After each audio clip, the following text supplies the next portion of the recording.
Hey there YouTube, dropping another quick little update video. Now I recently posted up a video for some of the mappings for the Hercules RMX and the Korg Nano pads, and they've been updated for Traktor, the current version 1.2. Now the reason I'm making this video is because I've actually made a little bit of a breakthrough with advanced effects and a little bit more control, and I also cleaned up the MIDI file and made it so that it's compatible with 1.2, and also each controller has its own separate MIDI interface and all of that good stuff. So let's take a look at some of the changes. Pretty basic, nothing too crazy, but I did switch some modifiers around, so I wanted to go ahead and show what I've done.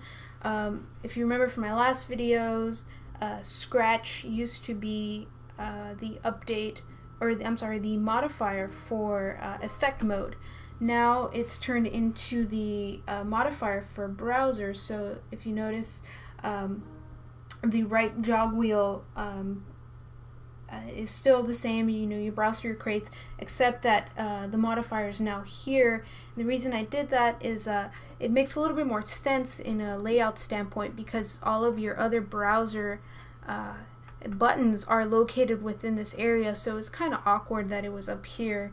Now it might take a little bit of getting used to, and it's still taking me a little bit of time to get used to it because I was so used to it being up here, but once it does click in my brain, it does make a lot more sense to include that button here. If you go hit the right arrow key, you're in full browser mode. So let's go ahead and I have a track loaded already, but I wanted to show you the other thing that I added, which is when you load a track, it immediately takes you out of browser mode, so you're ready to get into your mix, or you're ready to set your beat grid, as opposed to having to exit by hitting this key again. The other thing that is updated is the effects. So if you hit source 1, it takes you back into effects. If you hit mic on and off and you twist that knob while you're in effect mode, you can go ahead and change what effect is loaded into that particular slot. So one of the other cool things that I just added, and this is the reason for the update, is if you hit source 2, you'll notice you're taken into advanced effects, and you're given full control over that. The button's here, and you turn it on here, and you can also control the dry wet up here. And the same goes for when you're in advanced mode, which you'll know because you're lit up over here in the source 2. You go ahead and you hit mic on and off, and you turn the gain knob, and you're given control over selecting which effect is in that particular deck. So again, source 1 is lit, you're in a regular effects. Source 2 is lit, you're in advanced effects. So that's pretty cool.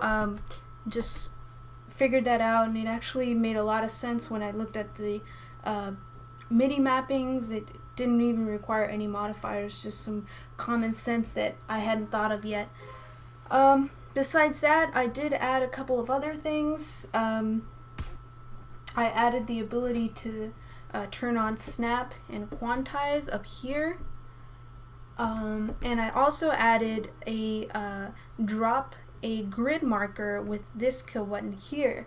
So if you find, like, let's say the first downbeat of your song, and you select that deck by hitting the left arrow key, which cycles through deck focus. So you just make sure that you're in that particular deck, and you hit the kill button, and voila, you drop a grid marker on the fly, so you can set your beat grids on the fly. So besides that, the mappings are still pretty much the same, just a couple little improvements and cleaning up the file. I probably won't have time to upload the PDF with the labels just yet. Give me a little bit of time and just subscribe to my page, and I'll post it up when I get a chance. So that's pretty much it for the Hercules RMX. Let me go ahead and show you the updates to the Korg Nano Control and the Korg Nano Pad. Alright, so now we have the Korg Nano control, and I just really want to show you the parts that I changed. So you'd have to go ahead, as same with the Hercules RMX, just check out my other videos to get a full rundown and download the label files. So just quickly, the one thing that I did change in the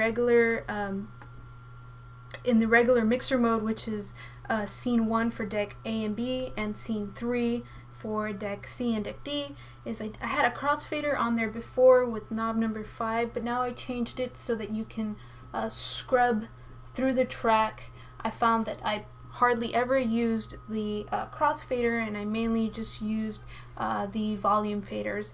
So this search knob is actually a lot more useful than the crossfader. If you go into scene 2, which if you remember from the last videos is effects mode. Really quickly, up here with the knobs, you pretty much get control over the effects. One of the things that I did change is that if you hold down this I guess record button and you twist the knob, you get control over selecting that specific effect in that specific deck.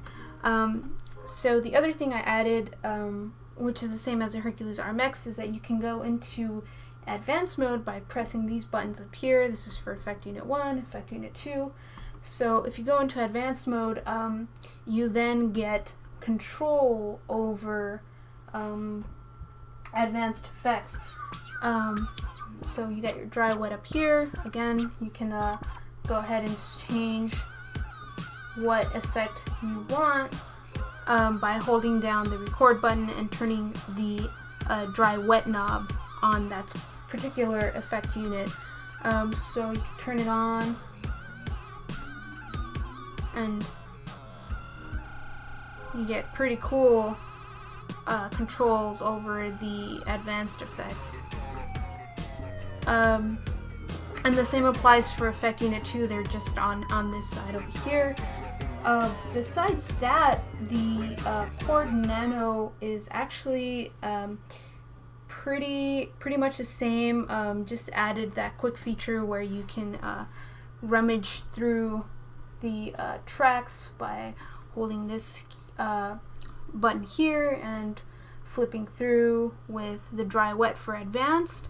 Or if you're in chain mode, you just do it with whatever particular knob that effect is controlling. Besides that, it's pretty much the same. Let's go ahead and see the very quick change I made to the Korg Nano control. I actually won't even plug this one in, but I'll just show you. If you remember from the last ones, all of these are hot cues. But what I did do is I just added a play button at the very end. So if you're doing like a juggle up here and you want to just play the track really quick, you just hit the very last button on whatever particular deck you're doing your hot cues for, whether it's deck A down here or deck B up here. You just hit that very last button and it'll immediately start playing the track. That's pretty much it for the Korg Nano pad and the Korg Nano control. Again, just giving you more control over advanced effects and effect selection with these. So, and with that said, I am posting the TSI file, and the Korg editor files can be found on my other videos, so you can just download them from there. So pretty much everything is the same. Just update the new TSI file. It's a lot cleaner, it's a lot more organized, and it does give you control over advanced effects and a couple little tweaks that just improve performance. So yeah, that's it, YouTube. Go ahead and play around with them. If you have any questions or comments, or you're having a hard time, just drop me a quick note and I'll try and help you out. Thanks. See ya.